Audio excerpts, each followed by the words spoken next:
महाराष्ट्र के विधानसभा चुनाव में मिली हार के बाद लगातार विपक्ष चुनाव आयोग और सरकार पर धांधली का आरोप लगा रहा है। विपक्ष लगातार ईवीएम से छेड़छाड़ की बात भी कह रहा है और अब इसी कड़ी में धांधली को लेकर विपक्ष बॉम्बे हाई कोर्ट के दर भी पहुंच चुका है। यहां पर विपक्ष की तरफ से अलग अलग याचिकाएं दायर की गई हैं, जिसमें 6 विधानसभा सीटों पर हुए चुनाव को लेकर अहम जानकारियां चुनाव आयोग से मांगी गई है। जिसके बाद ये चर्चा तेज होने लगी है कि क्या इन 6 सीटों पर फिर से चुनाव करवाया जाएगा, कौन सी है ये सीटें और विपक्ष ने अपनी याचिकाओं में क्या क्या कहा है, कौन कौन सी जानकारी मांगी है, इसकी पूरी जानकारी आपको इस वीडियो में देंगे। नमस्कार, आप देख रहे हैं लोकमत हिंदी। मेरा नाम है सोनू कनौजिया। पिछले साल नवंबर के महीने में महाराष्ट्र में विधानसभा चुनाव के नतीजे आए थे और इन नतीजों में विपक्षी अलायंस महाविकास आघाड़ी को बड़ा झटका लगा था। विपक्ष को उम्मीद थी कि लोकसभा चुनाव का ट्रेंड विधानसभा चुनाव में भी देखने मिलेगा, लेकिन जब चुनाव के नतीजे आए तो विपक्ष पूरी तरह से चौंक गया, क्योंकि इन नतीजों में सत्ताधारी अलायंस को बम्पर जीत हासिल हुई थी। इस चुनाव के नतीजों में सत्ताधारी अलायंस महायुति को बहुमत के आंकड़े से कई आगे जाकर 230 सीटों पर जीत हासिल हुई थी और इसी नतीजों के बाद से ही विपक्ष सत्ताधारी अलायंस पर ईवीएम के साथ छेड़छाड़ और कई तरह के आरोप लगा रहा है, जिसके बाद विपक्ष अब बॉम्बे हाई कोर्ट के दरवाजे पर जा पहुंचा है। यहां पर कई जनहित याचिकाएं दायर की गई हैं, जिसमें विपक्ष ने 6 सीटों पर हुए मतगणना से जुड़ी हुई अहम जानकारियां मांगी हैं।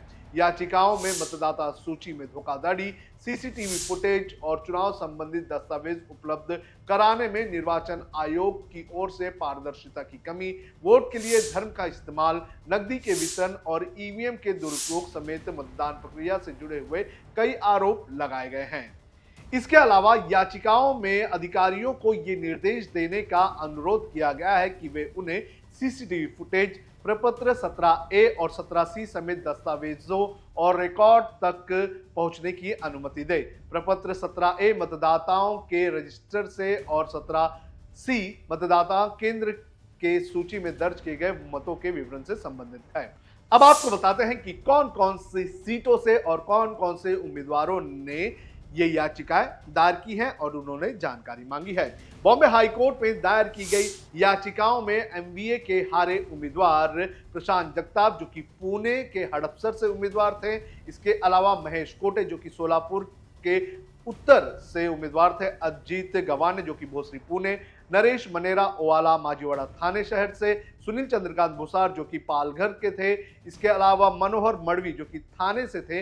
इन लोगों ने अलग अलग याचिकाएं दायर की हैं। मंगलवार को दायर की गई याचिकाओं में निर्वाचन आयोग को ये निर्देश देने का अनुरोध किया गया है कि वो संबंधित महायुति उम्मीदवारों के निर्वाचन को अमान्य घोषित करे। हाल ही में बदले हैं चुनाव आयोग ने नियम, ये भी आप जान लीजिए, क्योंकि ये पूरे इस मामले में काफी अहम है। आपको बता दें कि कुछ दिनों पहले ही हरियाणा चुनाव को लेकर दायर की गई एक याचिका में याचिकाकर्ता को मतगणना से जुड़े हुए सीसीटीवी फुटेज और अन्य दस्तावेज देने के आदेश कोर्ट ने चुनाव आयोग को दिए थे और इसके तुरंत बाद ही कुछ बड़े बदलाव किए गए थे और इन बदलाव के अनुसार सीसीटीवी फुटेज जैसी अहम चीजें जनता को देने पर रोक लगा दी गई थी। जानकारी के अनुसार चुनाव आयोग ने 53A के सब सेक्शन 2 के खंड ए में संशोधन कर दिया है। इस संशोधन में पेपर शब्द को जोड़ा गया है। इसका मतलब है कि सिर्फ वही दस्तावेज या इलेक्ट्रॉनिक रिकॉर्ड सार्वजनिक होंगे जो नियमों में दिए गए हैं। सीसीटीवी फुटेज और वीडियोग्राफी इसमें शामिल नहीं किए गए हैं, जिसको लेकर चुनाव आयोग ने कहा है कि सीसीटीवी फुटेज सार्वजनिक करने से गड़बड़ी हो सकती है और मतदाताओं की सुरक्षा को खतरा हो सकता है। एक वरिष्ठ अधिकारी ने एक मीडिया से बात करते हुए कहा था कि सीसीटीवी फुटेज शेयर करने के गंभीर परिणाम हो सकते हैं, खास करके जम्मू कश्मीर नक्सल प्रभावित क्षेत्र जैसे कि संवेदनशील इलाके होते हैं। यहाँ पर जो वोटर्स होते हैं उनकी गोपनीयता रखना बहुत ज़्यादा ज़रूरी होती है और ऐसे में उनकी जानकारी सामने आने से बहुत बड़ा प्रॉब्लम क्रिएट हो सकता है।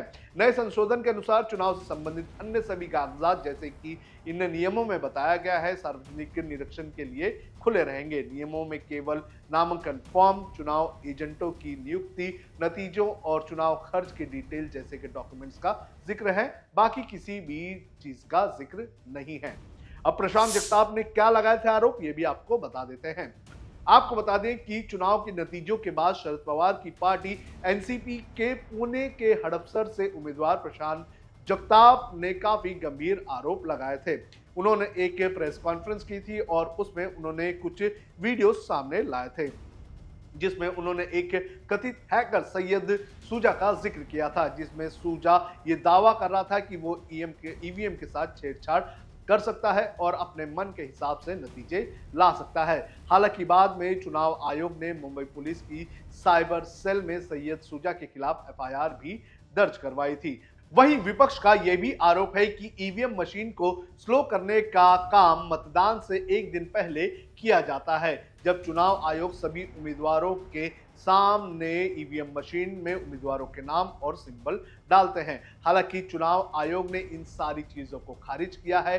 इतना ही नहीं, विपक्षी दलों के कुछ और सहयोगी नेता जो हैं जैसे कि उमर अब्दुल्ला और ममता बनर्जी की पार्टी ने भी ईवीएम के साथ छेड़छाड़ को लेकर विपक्ष का साथ नहीं दिया है।